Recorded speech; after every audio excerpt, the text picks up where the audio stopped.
పాకిస్తాన్ ఆర్మీకి మధ్య ఆ యుద్ధం కొనసాగుతోంది. పాకిస్తాన్ ఆర్మీకి స్ట్రాంగ్ వార్నింగ్ ఇస్తోంది బలూచ్ ఆర్మీ. ఖైదీల మార్పిడి ప్రతిపాదనకు అంగీకరించకపోతే గంటకు ఐదుగురిని చొప్పున మందిరను చంపేస్తామంటూ వార్నింగ్ ఇస్తోంది. 48 గంటల్లో తమ డిమాండ్కు అంగీకరించాలంటూ బిఎల్ఏ స్టేట్మెంట్ పాస్ చేస్తుంది. గత 2 రోజుల క్రితం ఎప్పుడైతే ఆ ట్రైన్ని పేల్చేస్తుందో, మరి ముఖ్యంగా ట్రైన్ ట్రాక్ని పేల్చేస్తుందో, ఆ తర్వాత ఈ స్ట్రాంగ్ వార్నింగ్ ఇచ్చింది. 48 గంటల టైం ఇచ్చింది. ఆ 48 గంటలకు సంబంధించి ఆ లెటర్ని కూడా కాసేపట్లో మీ ముందుంచే ప్రయత్నం చేస్తుంది ఆర్టీవీ.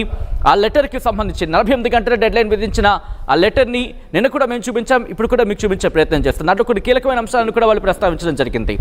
దాంట్లో వాళ్ళు ఏం చెప్పుకొచ్చారంటే 48 గంటల్లో తమ బంధువులుగా ఉన్న వాళ్ళని వదిలిపెట్టాలి. దాంట్లో మరి ముఖ్యంగా ఒకటే చెప్పుకొచ్చింది, అదృశ్యమైన వాళ్ళు కావచ్చు, దాంతోపాటు తమ కోసం పోరాడిన వాళ్ళు కావచ్చు, అలాగే బంధువులుగా చేసుకున్న వాళ్ళు కావచ్చు, బలూచిస్తాన్ లిబరేషన్ ఆర్మీకి సంబంధించిన వారిని విడిచిపెట్టాలి అన్కండిషనల్గా, అంటే ఎటువంటి కండిషన్స్ లేకుండా వారిని విడిచిపెట్టాలంటూ కూడా ఆ లెటర్లో ప్రస్తావించింది.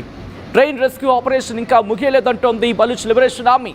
పాకిస్తాన్ తమ చేతిలో దారుణంగా ఓడిపోయిందంటూ బిఎల్ఏ ప్రకటన చేసింది.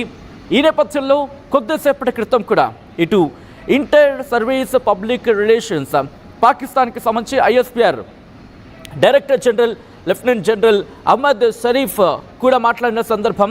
ఆయన ఏమంటున్నారంటే కనుక అక్కడ కోట్ చేస్తున్న మీడియా ప్రకారం చెప్పాలంటే 21 మంది హోస్టేసెస్, 21 మంది ఇటు బలూచ్ లిబరేషన్ ఆర్మీ నిర్బంధంలో ఉన్న వాళ్లకు సంబంధించి 21 మంది వాళ్ళు ఇంకా బాధితులుగా ఉన్నారంటూ చెబుతూనే బలూచ్ లిబరేషన్ ఆర్మీకి సంబంధించి ఇక్కడ దాదాపుగా మీకు గుర్తుంటే కనుక ఇక్కడ క్లియర్ కనుక చెప్పుకొస్తున్న సందర్భంలో పాకిస్తాన్ ఏమంటున్నది కనుక సెక్యూరిటీ ఫోర్సెస్ వాళ్ళు 190 మంది ప్రయాణికులని కాపాడారు.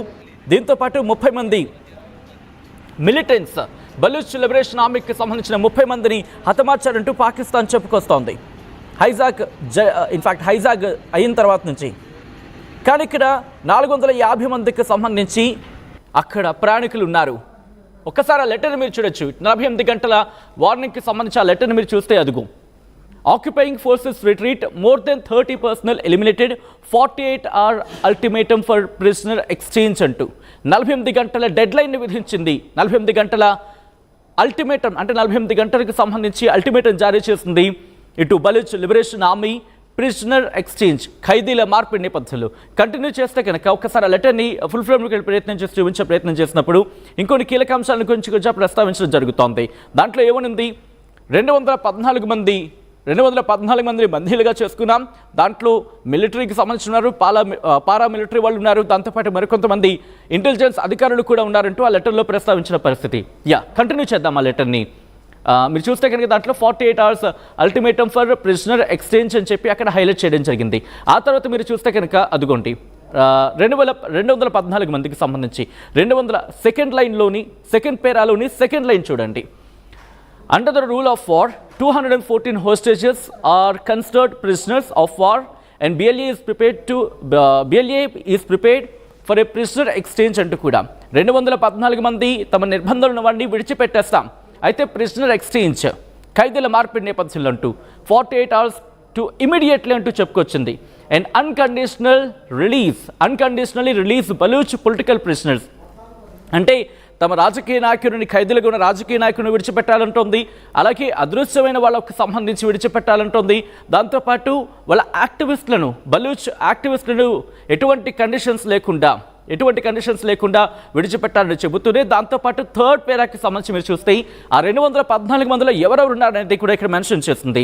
మిలిటరీ ఉంది, పారామిలిటరీ ఉంది, పోలీస్ ఉంది, అలాగే ఇంటెలిజెన్స్కి సంబంధించి ఈ 4 విభాగాలకు సంబంధించిన అధికారులు ఉన్నారంటూ కూడా ఆ 214 మందిలో చెప్పుకొచ్చింది.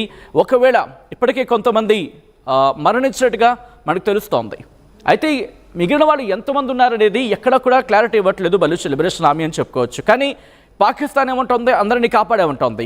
అయితే ఇక్కడ పాకిస్తాన్కి సవాల్ చేస్తోంది బలూచ్ లిబరేషన్ ఆర్మీ. ఒకవేళ మీరు కాపాడారనుకుంటే కనుక యుద్ధ క్షేత్రంలోకి ఇండిపెండెంట్ జర్నలిస్టులను, అలాగే దాంతోపాటు మరికొంతమంది ఎవరైతే అక్కడ నిజాలను చెప్పగలరో భావిస్తారో వాళ్ళని విడిచిపెట్టండి, వాళ్ళే నిగ్గు తేలుస్తారు, వాళ్ళే ప్రపంచానికి చెబుతారని చెప్పిన తర్వాత అంతకన్నా ముందు ఒకసారి నేను చూపించే ప్రయత్నం చేస్తున్నాను. The Pakistani army will bear full responsibility for the consequences. ఒకవేళ కనుక మీరు మిలిటరీ ఆపరేషన్ చేపట్టినా లేకపోతే మా మీద ఏమైనా యాక్షన్ తీసుకోవాలని ప్రయత్నం చేసినా వెంటనే ఆ 214 మందిని మేము చంపేస్తాం. దీనికి పూర్తి బాధ్యత, ఆ తీవ్ర పరిణామాలకి పూర్తి బాధ్యత పాకిస్తాన్ ఆర్మీనే భరించాల్సి ఉంటుంది అంటూ కూడా ఇక్కడ మెన్షన్ చేసింది ఆ అల్టిమేటంలో. The announcement is final and irrevocable అంటూ కూడా చెప్పుకొచ్చింది. అంటే అది ఫైనల్ అనౌన్స్మెంట్ అని చెప్పుకొచ్చిన సందర్భం. సో ఈ లెటర్ బట్టి అర్థమవుతోంది, ఇక్కడికి చూసుకుంటే కనుక గంటకు 5 మందిని అంటోంది ఒక సందర్భంలో. ఎందుకంటే ఇప్పటికీ కొంతమంది మృతి చెందారు, కొంతమంది ఇప్పటికీ బలూచ్ లిబరేషన్ ఆర్మీ చేతిలో హతమయ్యారంటూ బలూచ్ లిబరేషన్ ఆర్మీ చెప్పుకొచ్చిన పరిస్థితి. ఈ నేపథ్యంలో ఇంకా ఎంతమంది ఉన్నారు, ఇంకా ఎంతమందికి సంబంధించి వాళ్ళ చెరలో ఉన్నారు? పాకిస్తాన్ ఆర్మీ అయితే మాత్రం అందరినీ కాపాడేసామంటోంది. కానీ కాపాడిన వాళ్ళకు సంబంధించి కూడా బలూచ్ లిబరేషన్ ఆర్మీ చెప్పుకొచ్చింది ఏంటంటే కనుక, మీరు కాపాడలేదు, మేము విడిచిపెట్టేశాం. దాంట్లో మహిళలు, చిన్నపిల్లలు, వృద్ధులు ఉన్నారు. యుద్ధానికి సంబంధించి యుద్ధ నియమాలకి నిబంధనలకి కట్టుబడి వారిని విడిచిపెట్టేశాం.